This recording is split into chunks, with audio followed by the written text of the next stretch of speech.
तमाम देखने और सुनने वाले बादशाह को सैयद इमरान बाज की तरफ से अस्सलाम वालेकुम। उम्मीद करता हूँ कि आप सब खैरियत से होंगे। मैं आज आपके लिए परी का हाजिर अमल लेकर हाजिर हुआ हूँ, जो नहायत आसान और आजमूदा अमल है। इससे आप परी को हाजिर कर सकते हैं और उससे हर तरह का जायज़ नाजायज़ काम ले सकते हैं। अमल बहुत आसान है, इसे आपने एंड तक देखना है, कहीं से मिस नहीं करना। तो वीडियो स्टार्ट करने से पहले तमाम नए अमल दोस्तों से एक छोटी सी गुजारिश है, अगर आप हमारे चैनल पर न्यू है तो हमारे चैनल को सब्सक्राइब कर दें और साथ में घंटी का बटन को दबा दें, ताकि हमारी नई नई वीडियो आपको नोटिफिकेशन के साथ मिलते रहे। अमल की जानब बढ़ने से पहले अगर एक बात बताना चाहता हूँ, अगर आपसे परी की हाज़िरी नहीं होती तो आप हमसे रब्ता किया करें, हम आपको परी की हाज़िरी लेके देंगे। हमारा नंबर आपकी स्क्रीन पे नज़र आ रहा है, आप हमसे रब्ता करें, हम आपको परी की हाज़िरी लेके देंगे इंशाल्लाह।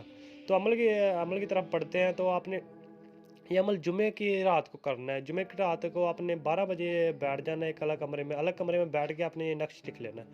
नक्श लिख लेंगे तो आपने ये जला देना है, जला के आपने इसकी राख ले आनी है। राख ला के चाँद की रोशनी में से रख देनी है राख को। चाँद की रोशनी में जब आप रख देंगे तो आपने आ जाना है, आपने आकर मंत्र पढ़ना है अपने 1500 बार। अब ये मंत्र पढ़ लेंगे जब आपने सोना है, तो उससे पहले आपने सोने से पहले ये पढ़ना है। 1500 बार पढ़ना है। तो आप जब ये 1500 बार पढ़ लेंगे तो आपने सो जाना है। इंशाल्लाह परी की हाज़िरी होगी, वो आपसे पूछेगी आपने मुझे क्यों हाज़िर किया है। आपने डरना नहीं है, तो आपने उसे बताना है कि आप मैंने आपको इसलिए हाज़िर किया है, तो मैं आपसे ये काम लेना चाहता हूँ। तो वो आपका हर तरह का जायज़ नाजायज़ काम करेगी। तो अगर आप उसे दोबारा हाज़िर करना चाहते हो तो आप उससे निशानी लिया करें कि हम आपको दोबारा कैसे हाज़िर करें, तो वो आपको निशानी दे के जाएगी और वो उसी निशानी से हाज़िर होगी।